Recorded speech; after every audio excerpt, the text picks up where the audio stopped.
Hello, hello. Ron Callis here with another episode of Automation Unplugged. Today is Wednesday, February 17th, 2021. I hope this message finds you well. We are coming to you a couple of minutes later than expected, and I'm actually going to check over on my Facebook page to see if this is actually working. I know that with the software I use, I have to press go live at exactly within a 10-minute window. And if I don't do that, it cancels it. That's what happened to Matt and I. We got talking prior to the show, and I went to launch it, and it said, you can't do that. So I had to set it up again.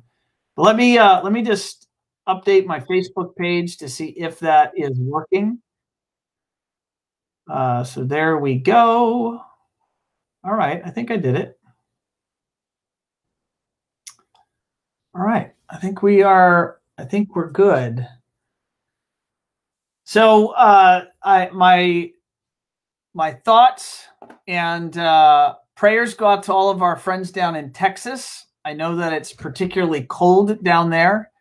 And I know we have a bunch of clients, of course, throughout the state of Texas, and we have a bunch of staff, bunch of team members actually in the Austin market. And they are all, challenged right now for sure in terms of the lack of power and the cold weather, lack of food in some places, lack of gas in some places. So definitely, if you have friends or family down in Texas, you want to check on them and make sure that they are okay. I don't know that it's any particularly colder there than the rest of the Midwest, but I think if you're in Texas, you might be less prepared for the cold weather than other parts. I was just on this a little bit ago with one of our clients in Iowa, and we were asking about the weather there. He's like, yeah, Ron, it's cold, but it's always cold. Nothing out of the ordinary here. But our friends in Texas can't say the same. So I'm looking down here at my software. I hear my guest, but I don't see him. And I'm going to do something wild and crazy here. I am going to click refresh here because I don't know what happened. I lost his video. So this is technology. We're on the bleeding edge. We're streaming. That's what we do. And sometimes technology cooperates and sometimes it doesn't. So let me try refreshing and see if I see him.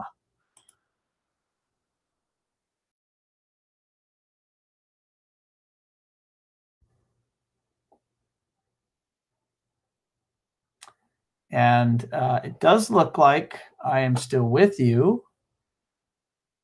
Let me verify.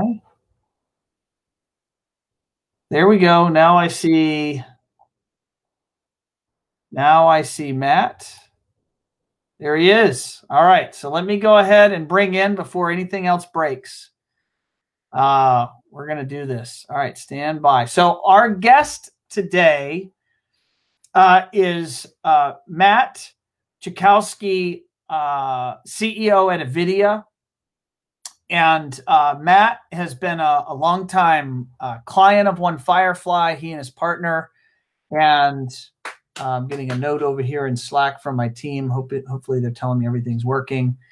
And in 2018, Avidia hired One Firefly to do some brand rebranding of the company.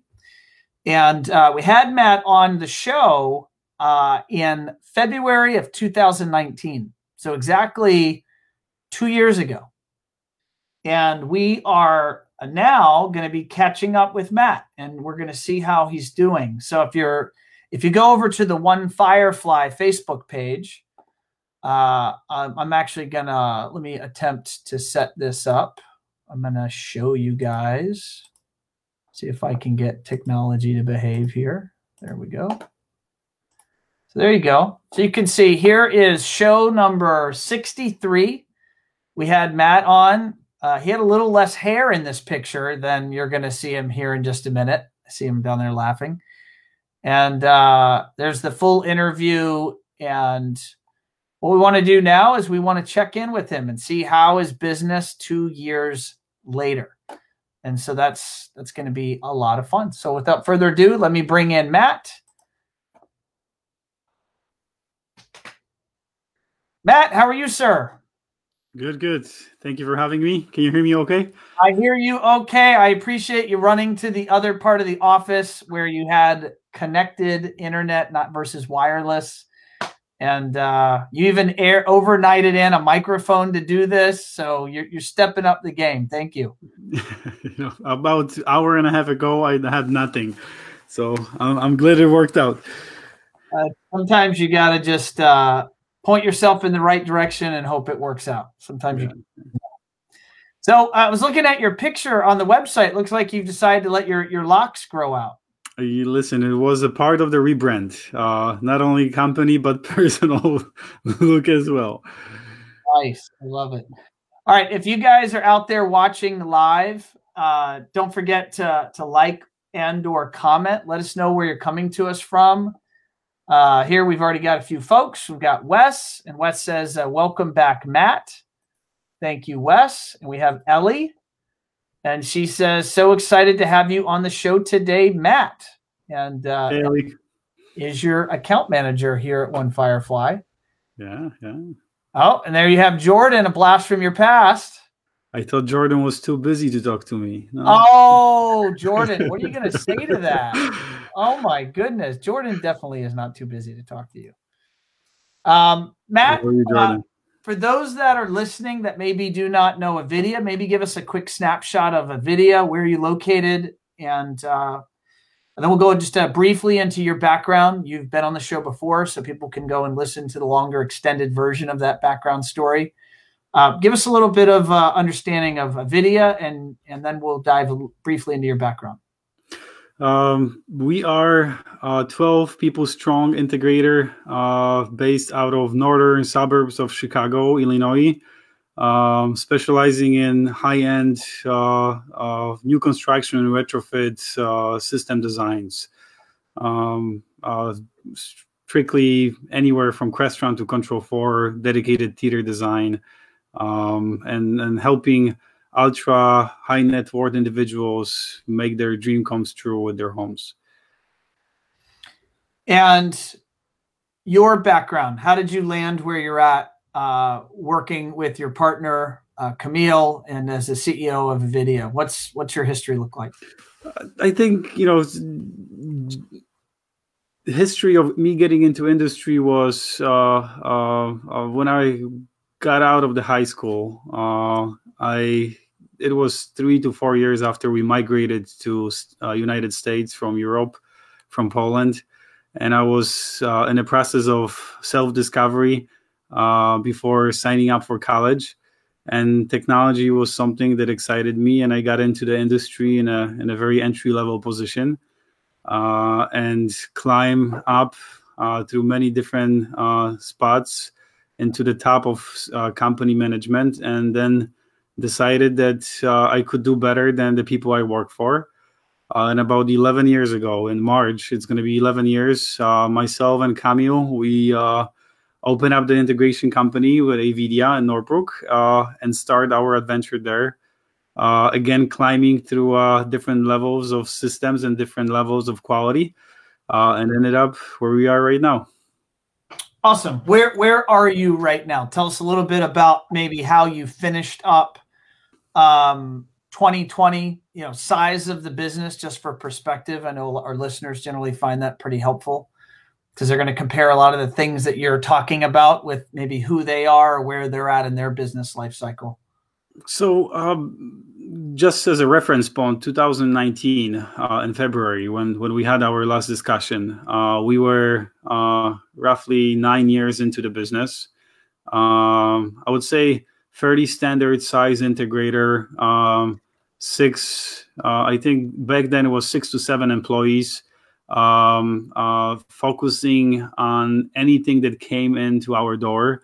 And we very likely in 2019 turned about 1.4, 1.5 with the team we had.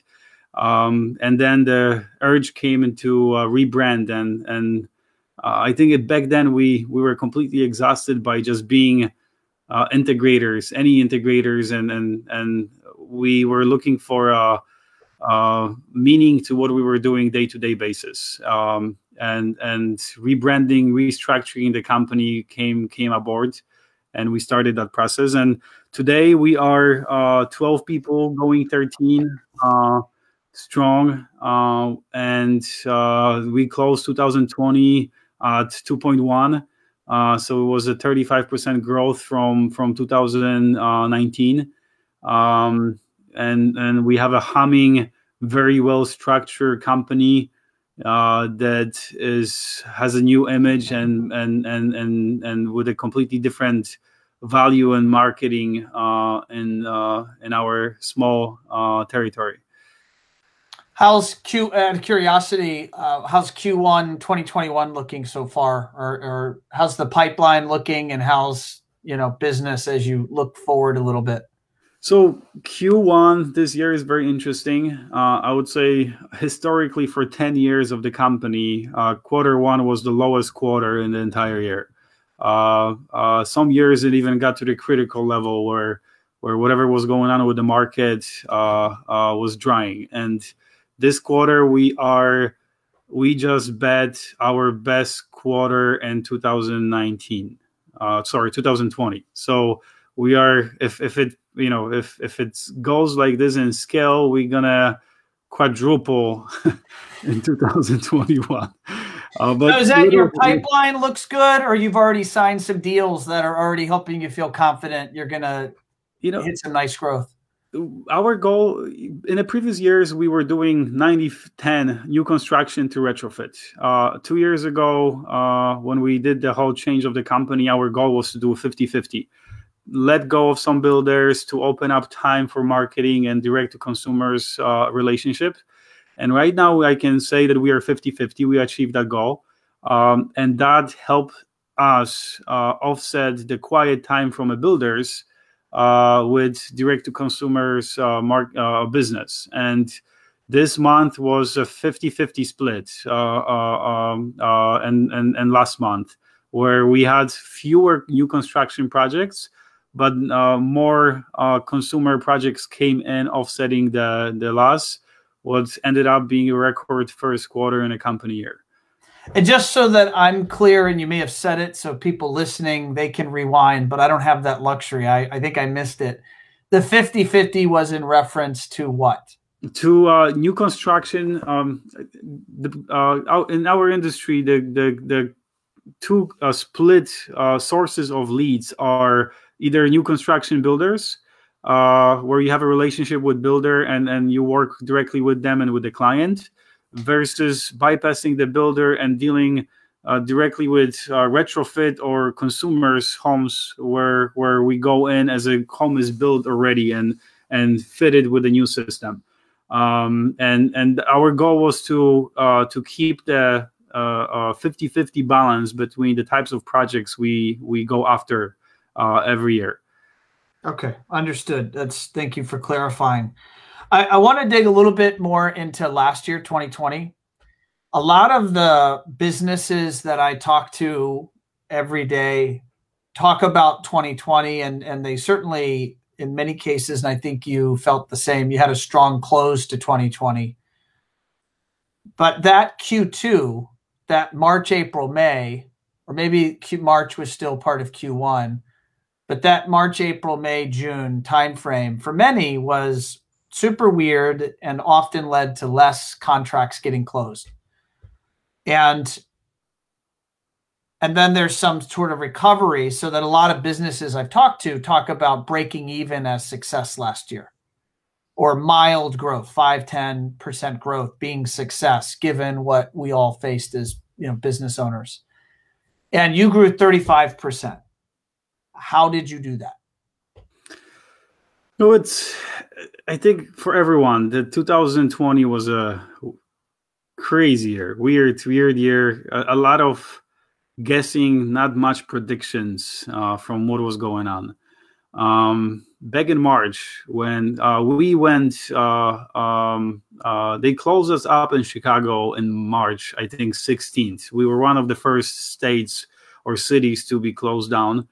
My partner Kamil and I had a very long discussion. And the night of the closing, we basically reduced the company to two heads, myself and him. Our idea was that we had no predictions how long this is going to take. We had a good amount of backup, financial backup, and credit lines and everything ready, but we did not know if we were looking at 2 months or 12 months, and we did not know if our clients will let us into their homes. So we were looking at the worst scenario of similar to restaurants, where we have a business, but we cannot go into clients' homes. So we basically fired everybody. This was before we knew as an industry that we were essential. Exactly.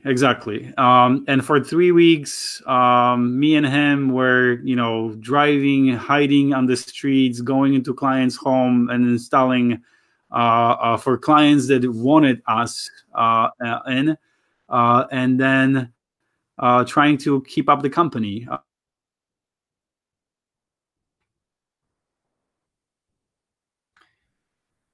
I don't know if Matt knows this, but his internet has frozen. So we're going to see here if the internet. So Matt, you with me? Yep, I'm with you now, but we lost you for about 20 seconds, or at least from my vantage point, I lost you. Sometimes I learn after the fact that you stream perfectly fine into Facebook. But what I was seeing, I saw you frozen and your audio locked up. So if you don't mind, just back up 30 seconds. Yes. The whole, during the shutdown, we basically stopped everything, went into the core of the company where we started 11 years ago, myself and my business partner, and we ran the company as a two-man show, and waited for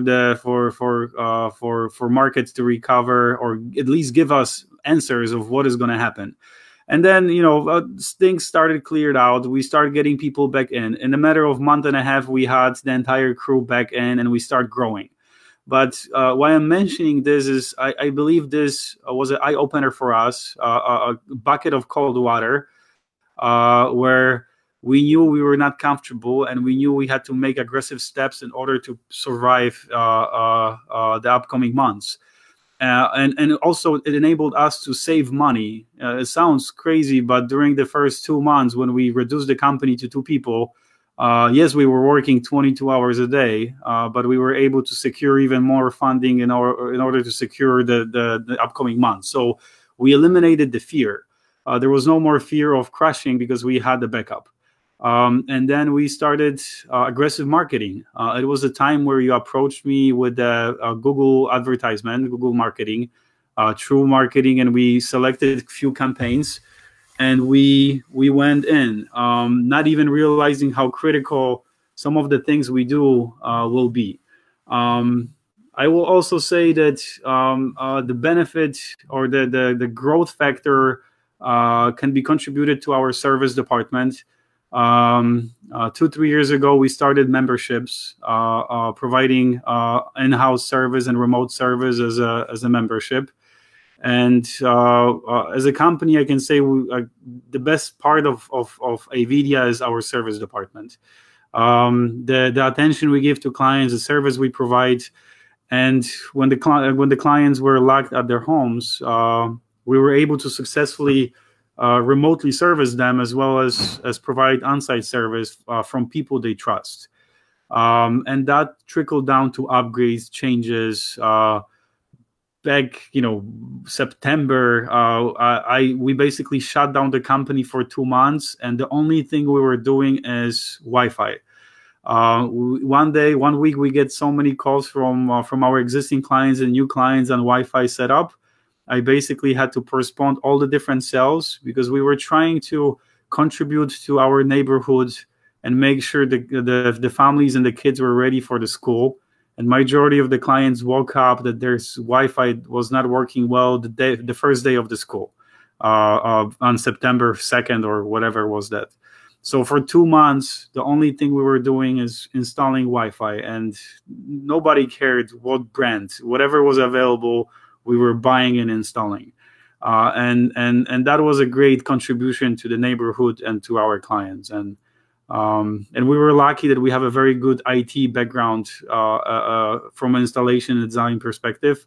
So it was natural for us to step into those shoes.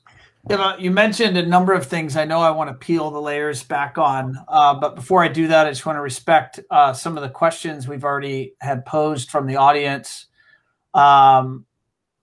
This is Ted. Ted's going back to your rebrand. He said, Matt, what kind of feedback did you get from clients on the rebrands? This is actually going back into 2019, maybe to the present, but has there been any sort of noticeable feedback or change in your business from doing that? We had very positive feedback on the consistency throughout all of our marketing and branding. It is important to note that we specifically did not change the name, or the logo is similar to what it was before. So to prevent any confusion of us, of our clients getting us as a different company. So we mitigated confusion this way. The only thing we got from clients is confirmation of well job done by Ron team and Miguel. Shout out to Miguel. Miguel's an artist for sure. Yeah, but if it any commercial, I see the question on the screen. No. Yes. We are 95-5 split, so 95 residential. Before we did the revisit of our soul 2-3 years ago, we were anything that came into the door. But when we sit down and look in the mirror, we knew that we are residential, and we said we're going to focus 100% on it. And really, the only non-residential we do is hospitality. We have a couple restaurants partners we deal with, and we are very familiar with their projects, and we do them. But besides that, no commercial. I want to go into service. You said a couple of years ago, so 2019, did your focus on service and maintenance? And when I say that, what I'm thinking you mean is literally getting clients signed up into service agreements or maintenance agreements and collecting some type of ongoing revenue to help fund that operation. When did that start? And did you find that in 2 years you were able to build that up enough to matter from a revenue standpoint, during those number of uncertain months? Yes. It matters. It's not, we don't treat it as a gold mine. We treat it as sustainable care of our clients with the sparkle of profit. So if you set your mindset correctly on service, it makes a huge difference. So when we started 3 years ago, I think we were dealing with the biggest challenge of our industry. Company in a way organized to do installation and project management, but when you mixed in it a service, it was unsustainable efforts from few members of the company. And what I mean by this is a core installer, a cell phone given to a client or to 500 clients, and him getting text message and calls constantly. And my business partner was that installer, and he was constantly on the phone, no matter what happened. And when he didn't want to be available, he just put his phone down, but there was no mechanism to let the people know where to call us. So we went through an exercise of exploration of different options on the market, and we ended up in year and a half later, trying a few things with a platform where we offer 24/7 support to our clients. We have a system in place, internal system that answers phone calls, gets back to clients, and we have a dedicated service team that takes shifts on weekly basis where they know for this week they have the phone. But the magical thing was where we ask every client what is your requirement for support? When do you think you need us to answer the phone call or a text message? And then depending on the answer they give us, we put them in a different bucket, different membership. And the leverage between the price of the membership and the requirements offset nicely, allowing us to have one text message or one phone call per weekend instead of 50 of them. And I'm talking about a client base of 600 to 700 clients. I would say the memberships have been great eye opener from us, and shout out to One Vision. If the people watching don't know them, give them a call, give them a try. Joe and the team is phenomenal, and they know what they're talking about in their support. And this was the secret sauce to our success in 2020, I would say, because we already had a mature understanding from our clients what we can offer them and what they can expect from us. Got it. And I've just put on the screen here for those listening to the podcast. If you look at the video, I've navigated over to the Avidia website, and you have a 24/7 support page on your website, Matt, right? Linked from the main menu. And there's these cool videos. There's Kamil walking up to the camera. And do you find yourself taking clients to a page like this on your website and having a discussion?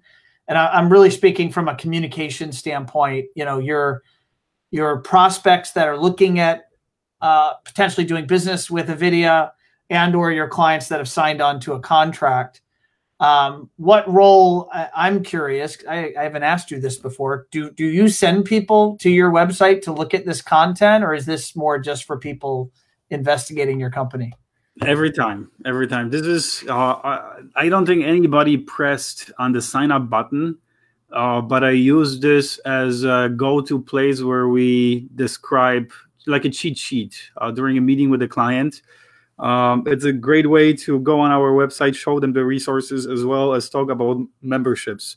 And my team uses that all the time. Let's say we have a client calling in that is a non-member, somebody that doesn't pay us monthly, they don't get any support included in the memberships. We would send them the link and highlight the specific membership that they should consider. When I have initial meetings with the clients, we always go over the options. But the best selling point on this is control for systems, or the systems available on the market that clients have, and they are not happy with their current integrators. The possibilities that we discovered in this type of market are endless. According to some data I heard from Control 4 back in the day, 80% of clients are not happy with their integrators, and that goes back to the proportion of new install and support, where after a few years of running a business, you struggle when you don't have a proper support in place, support solution. And because we've worked out a very good mechanism for offering different expectations and helping people 24/7, we have a 12-person team that reacts to a client's like a one-man show. So the client can text us in, and he's going to get a response, not even knowing that that's a different person texting him today that it was yesterday. And that's, you know, and that page where I was going with this is excellent secret sauce when it comes to converting people that are in search of better support that are not happy with their integrators. I would say that's the biggest benefit of that page. I'm curious, and if you'll allow us into the kitchen to see how the cake is made, I'm wondering what sort of ticketing software, if any, are you using? So when an inbound request comes in from your client and they need support, is there a ticketing software or environment you're using? And do you mind sharing what that is to the audience? I mean, currently on the market, you will find 3 to 4 different platforms, or what we call the leading platforms for IT support.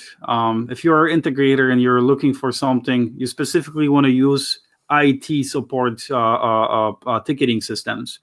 We chose to work with Zendesk, and a lot of people do. But I know there are simpler, more complex systems. Salesforce has one. Help desk. There's so many different ones. The basic is the same. You have a system where any calls, text messages, Facebook messages, or emails go in. They open up a ticket, and you can interact with clients using that platform. Each platform comes with a different functionality, unique functionality. We selected Zendesk, but I would say you know anybody listening and considering this, you have to kind of test it yourself and see which one you prefer. All right, I want to jump topics. You mentioned one of your keys to success in 2020 was focused marketing, and for those listening, you know that I generally try not to make these shows about One Firefly. I think we have a pretty good track record of doing that. But Matt did challenge us as an agency back right in March and April. I don't know if you remember those conversations, Matt, because it was scary for all of us. It was scary for you. It was scary for us. And no one knew what was going to happen. But you came out on the other side of that with a laser focus on what you wanted to achieve with marketing. And I think in my mind, there's no doubt that certainly has had an impact. Do you want to talk about what does focused marketing mean, and how did you leverage that? Yeah, I mean, the whole story of 2020 marketing starts from a March call I made to you. After we fired everybody from the company, you were next on my list. And I called you, I don't know if you remember, and I said, Ron, we have to pause it. And you convinced me not to, with a very appealing facts. And my response was, so let's do it, right. And, the next few weeks we focus on the plan, right? But focus marketing, I think, it was a discovery between our company and the account managers at that time, Jordan, that I butchered in the beginning of the conference call. Yeah, shout out to Jordan again. He did reply, and I've got to put it on screen. He says, Matt, I'm never too busy for you. It was a team effort, but the idea was, instead of marketing about, hey, we are an integrator, call us, we said, let's focus on marketing and create campaigns. And the idea, that was the first time we talked to One Firefly team about campaigns, where we have aligned efforts on a very laser focused topics and laser focused demographics we are shooting. And then there was 3 campaigns born. One campaign was Control for Takeovers. As I covered before, us having a proper support solution in place and memberships, the idea was to get existing Control 4 systems on board. What I believe many integrators don't like, because they don't see the profit from equipment. It's already there. They inherit other integrators' issues, and they inherit unhappy clients, right? I'm completely opposite. If you can send me all of your clients, I will take care of them, because we have a system in place to deal with it. And then we make money on the memberships when we service them. So we started a Control for Takeover campaign that shoots emails to our existing clients and new prospects, Facebook marketing. We send out postcards. We send out... we had a Google advertisement campaign. I'm probably butchering some of those proper industry names, but the whole idea was, because we did the rebrand year before, we had consistent branding on everything. So when we fired up all those campaigns, we had language that was aligned. We had look that was aligned. And I had clients that called me, and I asked him, how did you hear about us? And he smiles. He says, I got an email. I got a postcard when I bought the home. you were referred by a client next door, and then when I Googled for the Control 4 guys, you showed up on the first spot, and that was a ka-chink, right? Fired up on all cylinders. He's ours, and there was no shopping around anymore, because wherever he looked, we were everywhere. We were the top guy in the market, and and after we did that, we whatever was end of summer, we started Wi-Fi campaign. We did exactly the same thing about upgrading and monitoring Wi-Fi systems in their homes, and that aligned with the pandemics, schools going back in session online.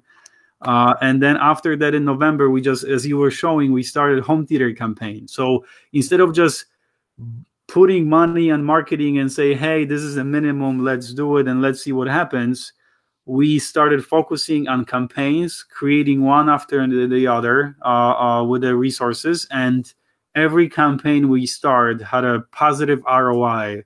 I would say ×4, ×5 to whatever we invest in each campaign each month. I would say this kind of efforts require a lot of focus from our position and from One Firefly. They require significantly more investment, but there is the data behind it is, how much you have to invest and how much you take out on every campaign. And it was the first time I would say that we see huge benefits from marketing efforts paying off in a longer term. Yeah, it's the adage. It is, a lot of times when you're investing, and you and I were riffing just before talking about cryptocurrencies and whatnot. And oh yeah, don't mention that.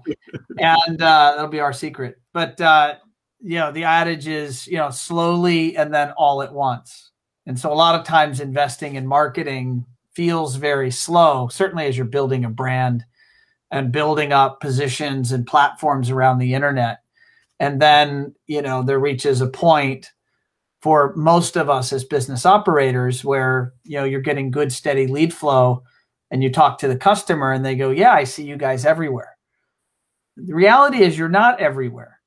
You just know your customer, and you know where your customer hangs out on the internet, and you position yourself in those places very strategically, because you don't have an unlimited budget. You have a finite budget. And so I'm very excited. At what point last year did you know that you guys were going to be okay?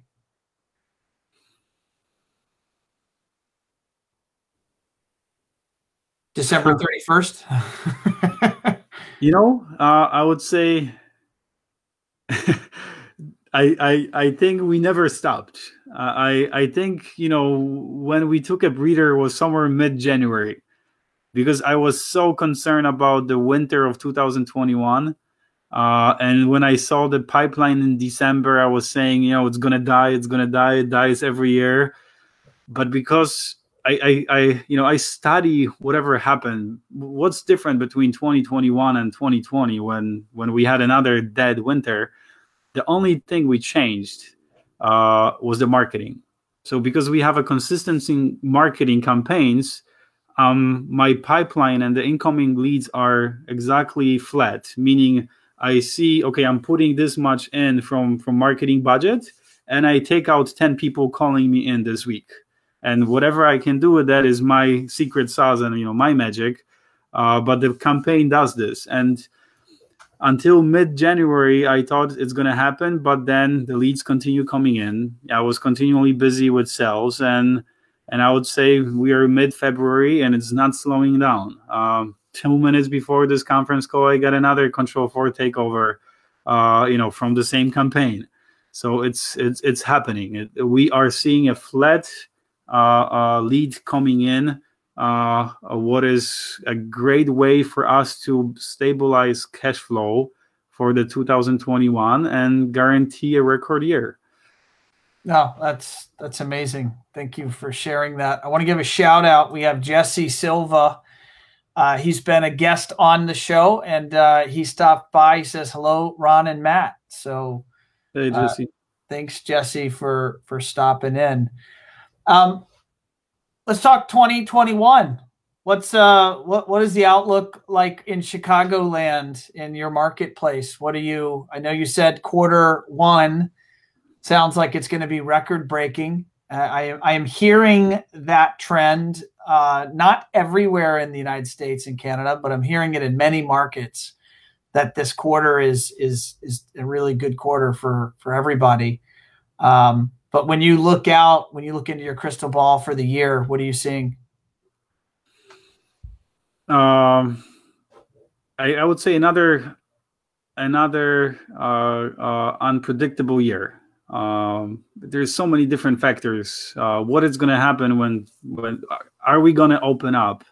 What are people going to do when we open up? Are they going to sit at home still concerned, taking care of their little kingdom, or are they going to go nuts and spend 6 months in Mexico not caring about their home? I think they're doing that already. At least that's what I've seen on social media. Not everybody. Listen, I have, it's not for everybody, but we still have clients that have not escaped their safety of home. And they are concerned. We have clients that travel all the time, so it's how it is. It depends, but my prediction would be for the next 6 months exactly the same thing. Tax season is going to pass back in March. We're going to see a market warm up until summer construction, and then I'm predicting crazy holiday season 2020 from big growth of 2021, and there is a huge question mark of winter 2022. People are gonna get let away from their leashes from in 2021, and I'm predicting a very good holiday season in this year. All right, couple rapid fire topics here for you. One is industry events, from buying group events, industry trade shows. The news was just a few weeks ago that I want to say it was ISE or Infocom moved again from June. It moved, I think, to later in the summer or the fall. Are the virtual events out there that the industry's been trying to put on and keep us connected, have they been working for you and your team? Short answer is no.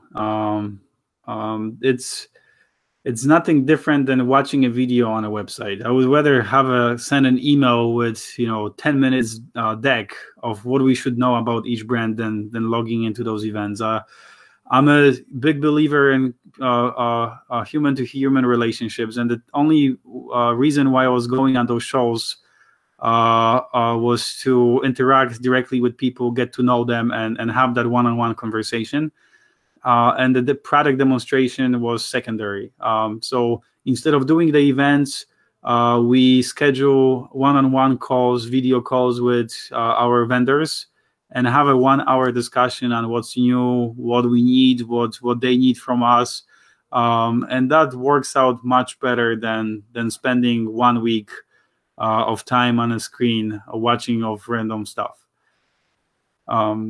Got it. No, that is fair. If cedia right now is slated to happen in September, October. I know as a vendor, I'm registered to present, although I'm going to be very transparent with everyone listening, unless you're from cedia, and then put your fingers in your ears and ignore what I'm saying. But I don't know if we're going to show up, just because I don't know the status of vaccine distribution at that point. I want it to be good. I want my team and myself to feel healthy out there and safe traveling. The other side for me is I don't know if I go. I mean, for any like I'm a smallish company, but think of some of these big companies that spend ungodly amounts of money on their booths, between their booths and their people. I mean, you're talking hundreds of thousands into the millions of dollars. And they have to make a decision now. Right now. Yeah. And so, like, if we go and spend that money, we don't know if anyone's going to be there to talk to. So that's where I'm at as a vendor that's, serves this industry. And I've been trying to show at Infocom for the first time. This is my second year where I'm actually ready to spend money on a booth and go and be there. and we're just holding because it's the event's not happening. How do you feel from your vantage point? If the door opens, I'm there. Cedia expos have been one of the most useful outings for us as a company, showing our technicians the industry size, interacting with different vendors, building the relationships at night, if you know what I mean. It's been the best experience, and we went every year, and we took 80% of our company with us. If they're going to open and you are there, I will stop by and shake your hand. So, I'll buy you a beer. How's that? I'll buy you a beer or two. Yeah. Maybe one for your whole team. But listen, I think a lot of people are hungry to go out, right? Especially in our industry being essential. We are used to the risk of interacting with clients, going out, driving. So I don't think many integrators are concerned about travel. And then majority of them will be open to go to cedia, but it's just my little few cents. We've got to wait and see. You talked about some of your marketing strategies from 2020. You've been doing active investment in marketing for years now. Do you guys? And I'm asking a random question. You don't even know where this is coming from, but do you guys run a CRM? Do you at Avidia? Do you track lead gen? Through all the different mediums that it comes in, and do you track them through opportunity to close sales? Is that a level of, I want to call it tracking or organization that you guys have ever focused on? I don't remember if you and I have ever discussed that in detail, so I'm curious. Yeah, as a small company, and we time to time, depending on where we are, we have 1 to 2 salespeople. So it's easy to say you don't need a CRM. You can keep everything on your phone and run the business. But because we structure this internal system in a company where during sales I put in notes and specific requirements in order for procurement to do their job right, for service to do their job right. So even if I see a client is particular about the audio quality in that room, I will put that note, and that will end up in the service department 2 years from now. To create that kind of system, we had to have a CRM in place that interacts with other departments. And it sounds unproductive and wild for a company our size, but because of that, I can go on vacation for 1 week, and if somebody calls, my team will be able to help them because I filled in my CRM. And yes, we have it. We don't regret it, and it's one of the best things we did in the last few years as well. What software did you invest in? We created our own. So for 2-3 years we are running on a company. I should have known that. I shouldn't have asked such a silly question. I mean, we didn't create the software, we configured it. There is a company called Airtable. It's the best way to describe it is like a Trello and spreadsheet having a baby. It's basically a very flexible spreadsheet that allows you to view the same spreadsheet in different ways. And we've been using this for a few years. Works great for us. But now we've been 3 months into implementation of iPoint, where the iPoints can handle the CRM the same exact way as we were doing it. So we are modifying iPoint just to reflect what we did. And we are scheduled to go live with iPoint February 1st, 2021. So wait. But we're recording this on February 17th, yes. 2021. It's live. Come on, live. It's live. So no, we are a little delayed, but I think we are going live in a couple of weeks. It's already set up. It's just, iPoint is a very complex software. We are going from independent CRM and D-tools into iPoint to merge everything together. Got it. I love it. You mentioned just a minute ago that because of the software that you've invested in, you were able to have enough organization to step away for a vacation. And you actually did step away for a vacation in 2020, right? I want to say it was 2020, maybe late 2020. You took a week or so. Maybe 2 weeks. Yeah, 2 weeks. I went into your neighborhood for 2 weeks. You cruised around Florida. We didn't actually see each other. You were too busy enjoying the manatees and the nature and the alligators. Yes, Yes, that is true. That's okay. You told me as he was leaving the state, hey, Ron, I was in Florida. I hate you so much for living in a state where it's hot, warm, not negative 10 degrees for 3 weeks like we are having right now. I didn't want to see your face. I just wanted to enjoy the sun myself. You know what? I take no offense. Florida is a beautiful state. But I want to talk about, like, how did you do that? Because I know so many businesses, and maybe you've already answered it because of this piece of software, but just at a high level, words of advice, words of wisdom for people listening, maybe in similar spots as you. So often the business owners and operators I talk to every day are so busy being busy that the concept of work-life balance is not always top of mind, or if it's top of mind, they don't actually know how to achieve it. And the concept of getting away for some time and spending it with your family. I mean, I can't think of any better reason to work so hard than to work so hard so you can spend time with your family. How did you achieve that? And have you always been good at that, or was this something new? I have to decline the credit. I'm far from achieving my goal in that. My goal is 6 to 8 hours a day, being able to easily take out 1 week off without feeling it and going back into 6 to 8 hours a day. And that's my long-term goal for the next 5 years. But yes, I can go on vacation. The company does not feel it whatsoever. And I would say where the secret sauce is having overlapping employees' responsibilities and systems in place. We have system in place written down, or not on a paper, but where everybody is responsible for part of the project.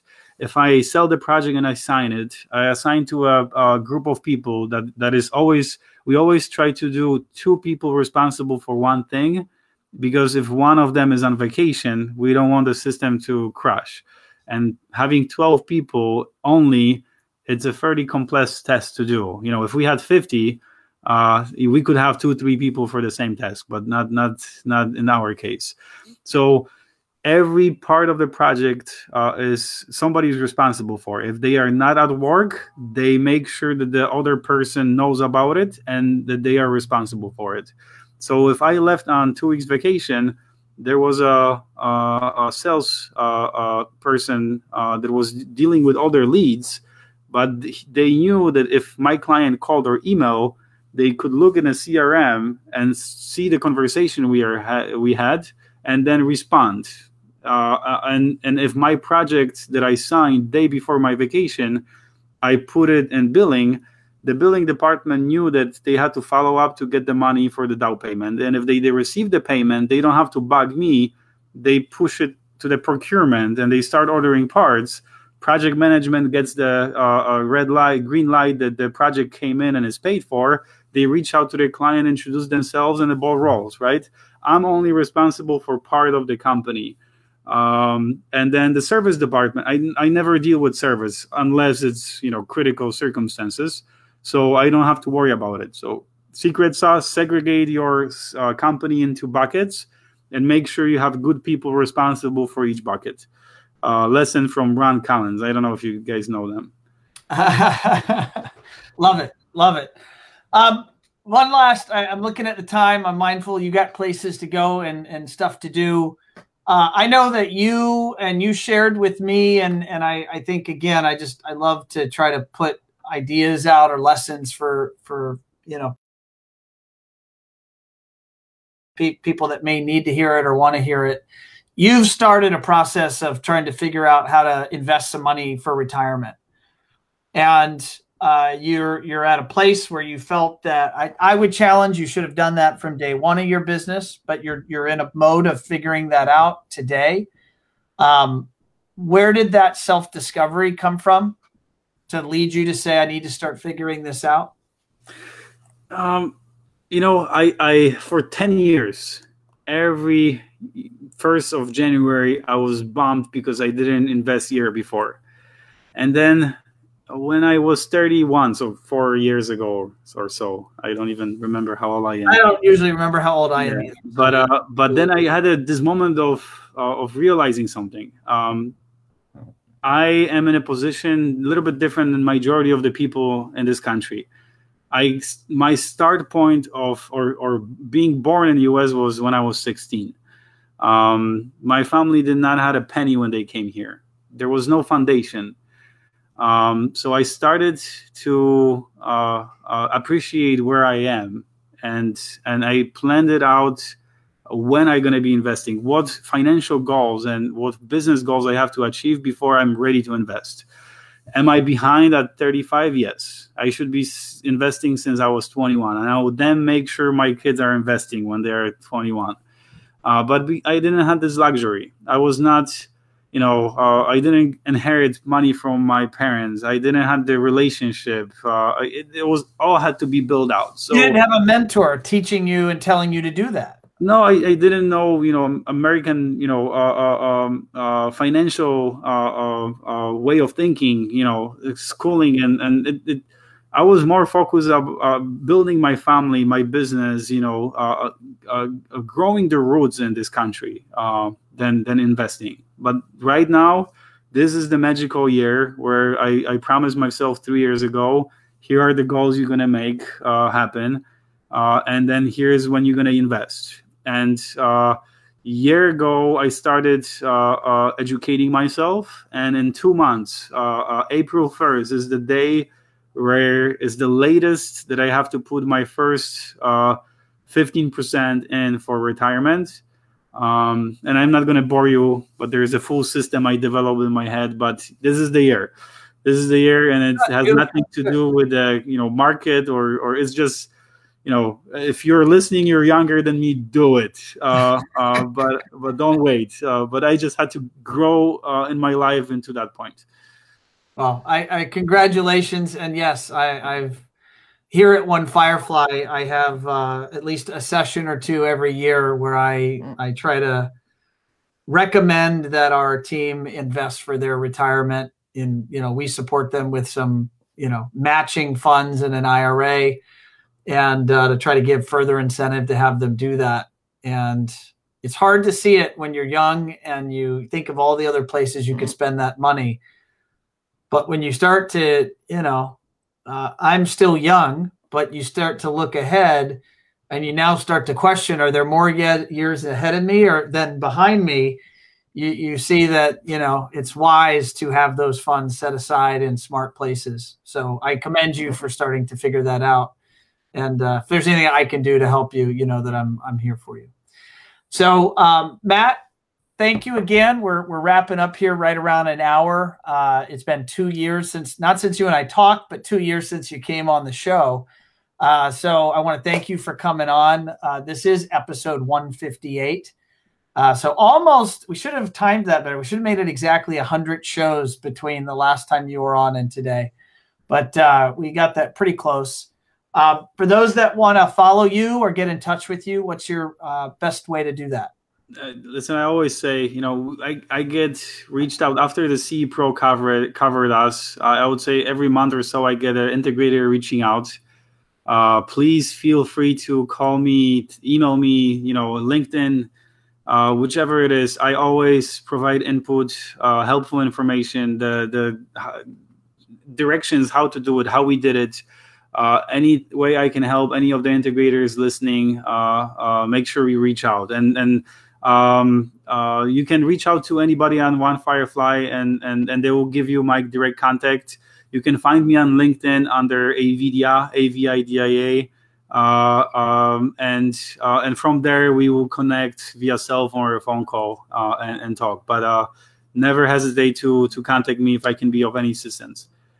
Awesome. Well, Matt, I want to thank you again for coming back on the show. Awesome. Thank you for having me. Good luck, everybody. All right. Thanks, Matt. All right, guys, there you have it. The one and only Matt Cwiokowski from Avidia. Again, this was episode 158 of Automation Unplugged. If you like the content, or you enjoy the interviews, or you appreciate them, don't forget to subscribe. Go to your favorite environment for listening to podcasts and subscribe. But you also could leave us a review. So whether you just leave a star rating or you put a comment, whether you like the show, write that. If you don't like the show, you could write that too. It actually is all good and would help future folks that might find this content or these interviews interesting and helpful, would help them find it. So on that note, I will sign off. I hope you have a good and safe rest of your week, and I will see you next week. Thanks, everyone. Be well.